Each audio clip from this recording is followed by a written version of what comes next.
Tanto que eu trabalhei, tanto que me desgastei, tanto que o sol me queimou, cuidando da vinha que não era minha, tentando achar meu valor, tentando te impressionar. Será que um dia eu poderia ser suficiente?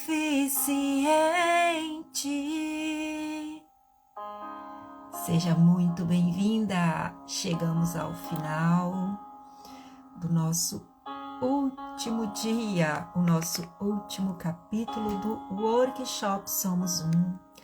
Tanto que eu trabalhei. E você? Você tem trabalhado, mulher? Quanto você tem trabalhado?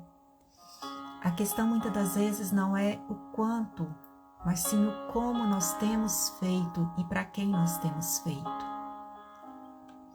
Seja muito bem-vinda. E hoje eu quero começar falando sobre uma mulher especial, porque a vida, né? Eu tenho falado muito aqui, vida é movimento. E nesse mover, muitas das vezes, a gente se depara e descobre que para ter não basta somente ser. Muitas das vezes, a gente precisa se tornar, né? E ser, nós já somos, como eu falei anteriormente, nós somos quem? Em essência, nós somos amor, somos feitos à imagem e semelhança de Deus. E quando a gente muitas das vezes vai para esse lugar de trabalhar, né? Buscando ser suficiente ou dentro da nossa própria autoinsuficiência, nós às vezes nos perdemos, né?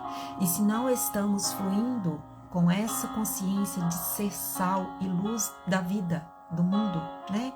Ser sal que dá tempero, que dá sabor na dose certa, porque o sal, se você coloca a mais, ele vai salgar demais o alimento. Se você coloca de menos, ele vai faltar sabor ao alimento. O sal vem para dar sabor. A luz vem para iluminar. Se a nossa luz estiver apagada, nós não estaremos conseguindo transmitir a nossa luz própria.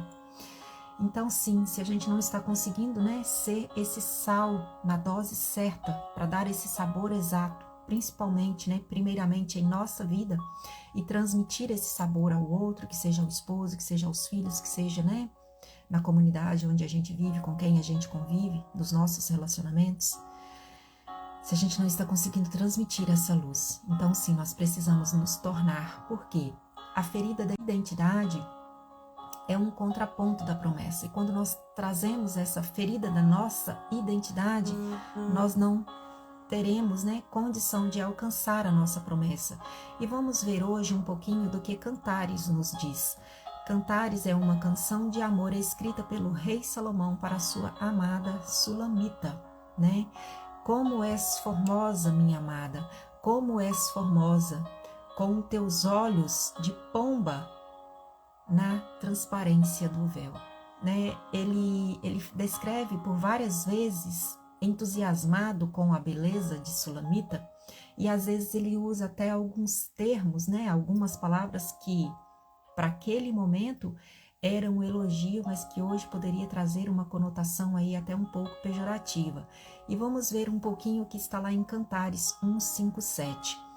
Eu sou morena e agradável, ó filha de Jerusalém, como as tendas de Quedar, como as cortinas de Salomão.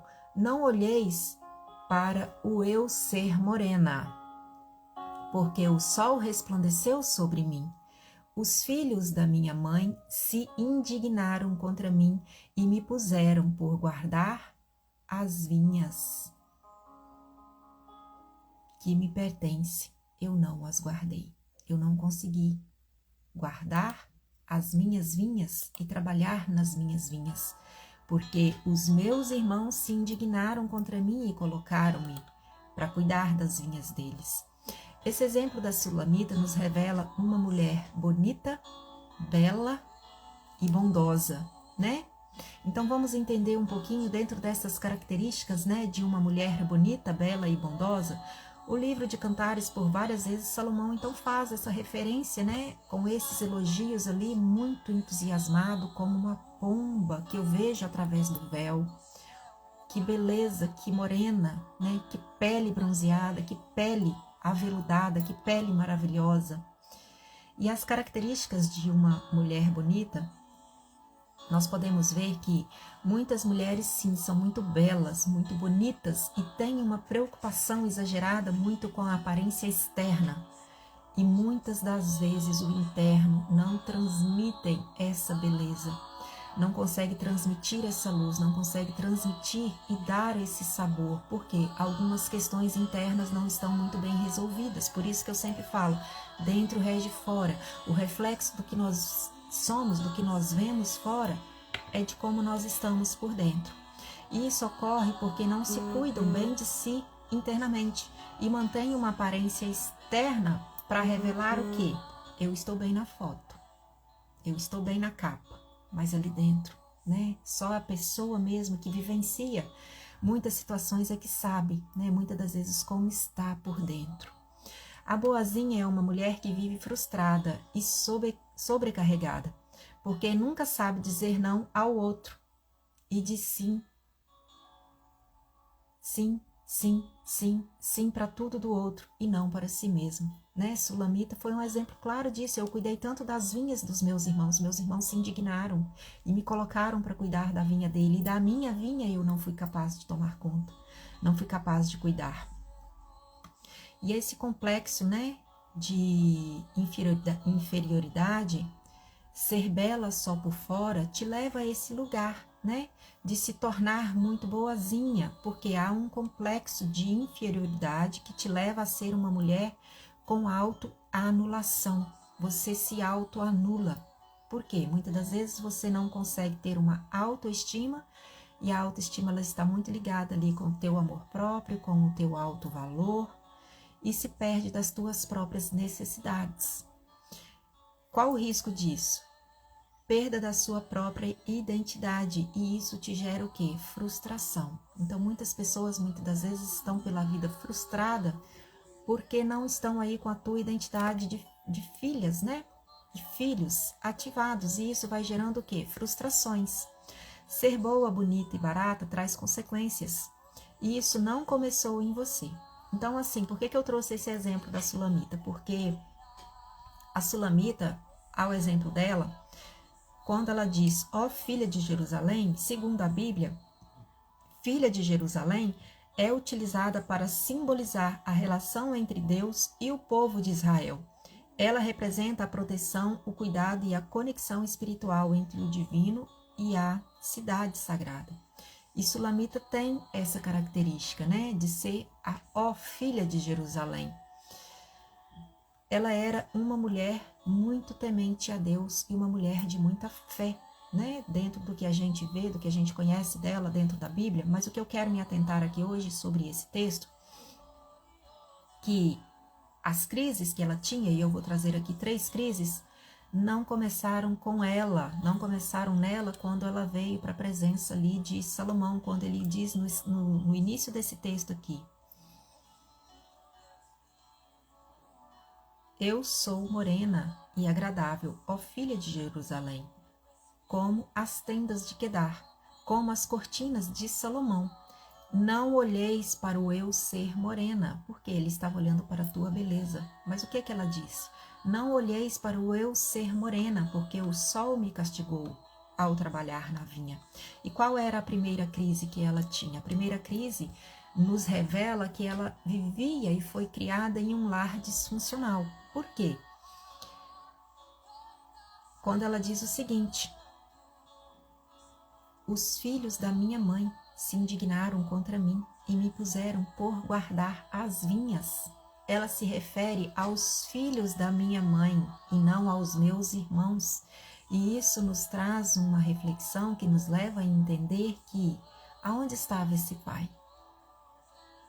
Né? Aonde estava esse pai?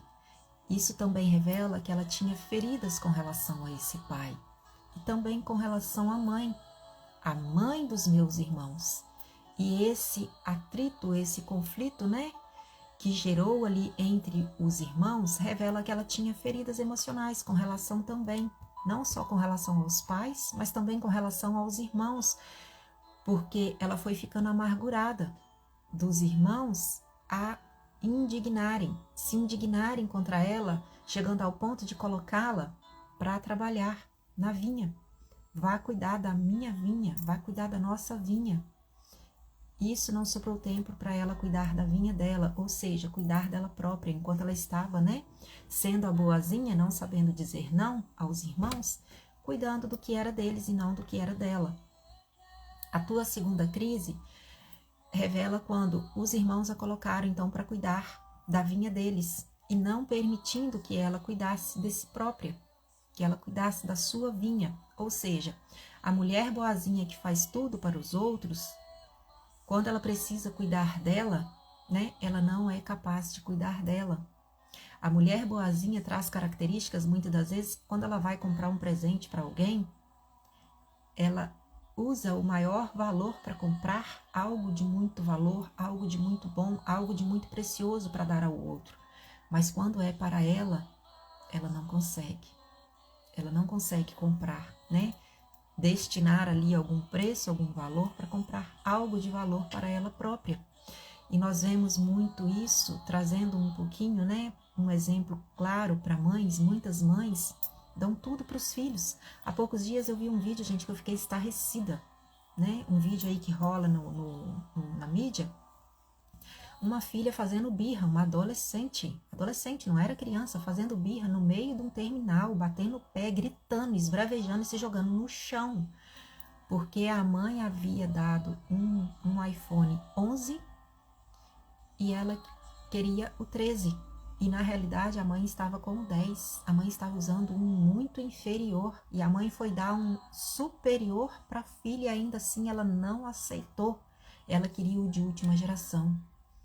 Então nós vemos que pais sem limites não conseguem impor limite aos filhos, vão dando tudo para os filhos, não vão dando limite e vai criando uma geração fraca, porque não sabem dizer não. Não conseguem dizer não. A terceira crise revela que, da Sulamita, é quando ela revela a sua pele morena e bronzeada, descrevendo que não era o natural. Ela era sim muito bela, muito formosa, mas que aquela luz do bronzeamento ali acentuado, vinha o quê? Dela lidar na vinha, dela estar ali na lida, sol a sol, cuidando da vinha que não era dela, que não lhe pertencia. Salomão, não olheis só para a minha beleza externa, olhe para o meu interior. Eu trago marcas, eu trago bagagens, eu trago feridas, eu trago questões mal resolvidas com relação às minhas origens. Você vai ser capaz de me aceitar, de me acolher e de me receber com tudo isso que eu trago? Eu não trago só a minha pele bronzeada, eu não trago só as minhas curvas, eu não trago só a minha beleza externa. Eu trago sim a minha beleza interna, mas eu também trago muitas marcas, muitas feridas internas. Você vai ser capaz de me tomar como um todo, com toda essa bagagem, É aquilo que eu falei dentro da lei do equilíbrio. Nós estamos sendo capazes de tomar do outro tudo que vem com ele, ou nós só queremos só aquilo que nós vemos de bom? E ao final ela faz um pedido. Dizes-me, ó tu, a quem ama a minha alma? Tu és capaz de amar a minha alma tão ferida, a minha alma tão amargurada, a minha alma que traz aí boletos ainda de reivindicações com questões mal resolvidas lá com relações às minhas origens? Mas um fato é real, dentro de tudo isso, mesmo ela tendo essas crises, e trazendo essas feridas, uma crise ela não tinha, que era do seu caráter, da sua fé inabalável e da sua plena convicção de trazer, de trazer isso muito bem enraizado dentro dos seus princípios e valores, aonde ela diz o seguinte ao final do texto: onde apacentas o teu rebanho, onde o recolhes pelo meio-dia? Pois, por que razão seria eu como a que erra aos pés dos rebanhos dos teus companheiros? Então ela queria saber até onde era o limite, das propriedades e do rebanho de Salomão, para que ela não fosse levada a ter necessidade, né, de tomar conta do rebanho do outro e também não se contaminar pelos teus companheiros, não deixando espaços, né? Espaços não ficam vazios. E se entre ela e Salomão ali houvesse espaços vazios, poderia entrar o quê? Um terceiro, né? Um terceiro aí, muitas das vezes a gente sabe que são os amantes da vida que surgem, né? Ou seja, ela tinha zelo e cuidado de preservar o seu nome, a tua integridade, o teu caráter, a tua fé, os seus princípios, os seus valores, né, diante de Deus. Porque apesar dela trazer essas feridas, trazer essas marcas da sua bagagem de origem ali com relação aos seus pais, com relação aos seus irmãos, de estar vindo de um lar disfuncional, ela teve essa formação de princípios muito bem estabelecidos, né? De servir a Deus e de seguir a Deus. Então, aqui nós chegamos ao final e eu trouxe aqui um breve exemplo dessa sulamita, porque eu quero dar um prévio, né? Um pequeno aqui testemunho sobre mim, sobre quem é Renata, quem eu sou, né? Eu, por alguns momentos, eu me vi dentro dessa passagem de sulamita, sim, primeiro ponto, sobre a questão do quesito beleza, que sempre teve muito peso na minha vida, né? Esse fator beleza vindo de rainha do café, vindo de desfiles onde a beleza sempre esteve muito marcante, sempre muito admirada, sempre muito elogiada, desde muito pequenininha, aquela criancinha ali muito linda, muito fofinha, muito admirada, né? Uma verdadeira bonequinha, né? Digamos assim. Mas que eu trazia também muitas marcas, assim como sulamita, muitas feridas internas, né? E eu, desde os 9 meses, eu tive uma meningite, né? Uma meningite ao qual ali me acometeu e eu fiquei reclusa em um isolamento, em tratamento entre a vida e a morte por 40 dias. Então, assim, só olhando para esse primeiro fato ali de uma criança tão indefesa, né? Vivenciar essa situação ali aos 9 meses, é um fato, assim, de se olhar e falar assim, gente, a Renata é uma improvável para estar aqui hoje. E eu estou sem sequelas, para a honra e glória do Senhor, né? Aos 2 anos eu tive uma picada de cobra. O veneno da cobra não me afetou, porque era uma cobra de 2 cabeças. E dizem, né, que cobra de 2 cabeças não transmitem, não é venenosa. Mas o que me afetou foi o trauma que eu fiquei ali com os homens e mulheres de branco, né? Os enfermeiros e os médicos, porque foram muitas agulhadas ali que eles me deram. Mamãe relata que eu tomava, né, agulhadas pelas perninhas, pela barriga, para poder conter ali aquele veneno. E tudo transcorreu muito bem com essa menina, com essa garotinha lindinha. E início da, né, adolescência, da infância, alguns sinais foram dando que demonstração de que algo estava ali começando a se tornar disfuncional com relação à alimentação. E diante disso eu comecei a ter algumas complicações com relação à alimentação. No período de 1996 a 2000, eu passei por vários processos, por vários tratamentos, por várias internações, por cirurgia, e fui dada assim, dentro de alguns tratamentos dos quais eu estava fazendo na época, como incapaz de sobrevivência, onde até um médico virou para minha tia e para o meu avô e disse o seguinte: de hoje ela não passa, porque está muito debilitada, já não está tendo mais batimentos satisfatórios, e a situação de fato assim foi muito crítica, mas para a honra e glória do Senhor, se hoje eu estou aqui é porque também superei, né, todo esse processo. E uma passagem que sempre me fazia queimar no meu coração durante o processo, né, do qual eu vivenciei ao longo dos 28 anos, dos quais altos e baixos ali eu tive, né, com essa doença, era a passagem da mulher do fluxo de sangue. Essa passagem, ela sempre falava muito profundamente ao meu coração, por quê? Principalmente pelo tempo, né? Essa mulher ali, ela vivenciou 12 anos em um fluxo ininterrupto, onde ela gastou tudo, né? Era uma mulher que, por ela ter gastado tudo, a gente entende que era uma mulher bem-sucedida, uma mulher bem vista, mas que foi excluída, dada a sua circunstância, dadas as condições das quais ela vivia. Ela foi excluída da sociedade, ela não podia ter contato com a sociedade, porque ela era vista e tida como imunda, então ela foi excluída do convívio da sociedade.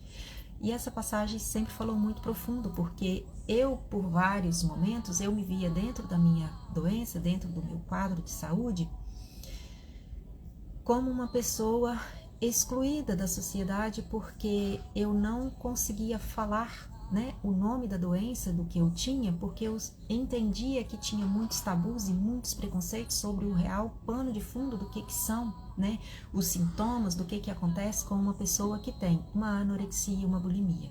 Essas eram as minhas doenças, né?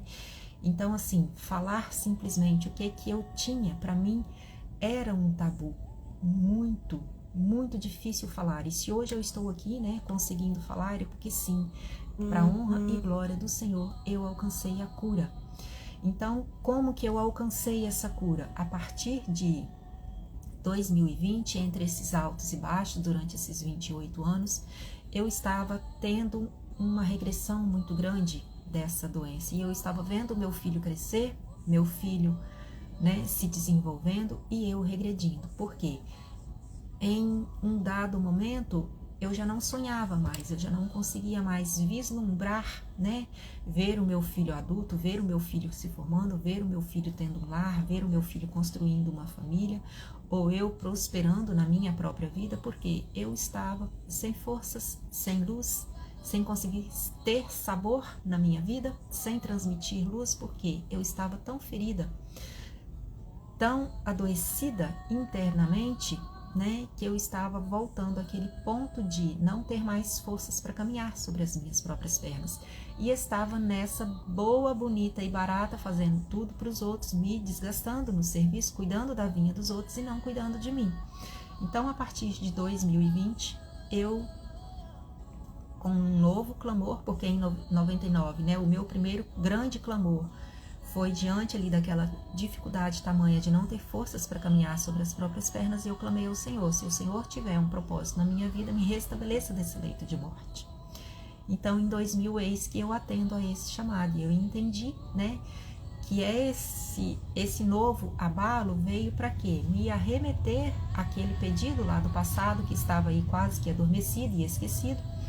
Então veio esse chamado, né, esse chamado de me aprofundar, de me capacitar para hoje estar aqui. E tudo isso começou a partir de 2020, em pleno lockdown, eu começando, né, a regredir dentro da minha situação, a qual eu estava vivenciando, e foi diante da internet, diante das telas, que eu me deparei então com tudo isso que eu trouxe aqui, que são as visões sistêmicas, que são as leis do amor, que são essas leis que regem os sistemas familiares, que me conduziram a esses lugares de entrar em contato, de fazer esse caminho de volta, me deparar onde estavam a raiz, né, dessas feridas, de onde elas vieram, e para colocar, né, passar um unguento, passar ali, né, não vou dizer um metiolate não, mas teve momentos que foi pior do que metiolate, porque quando a gente entra, né, em contato com as feridas, vai doer,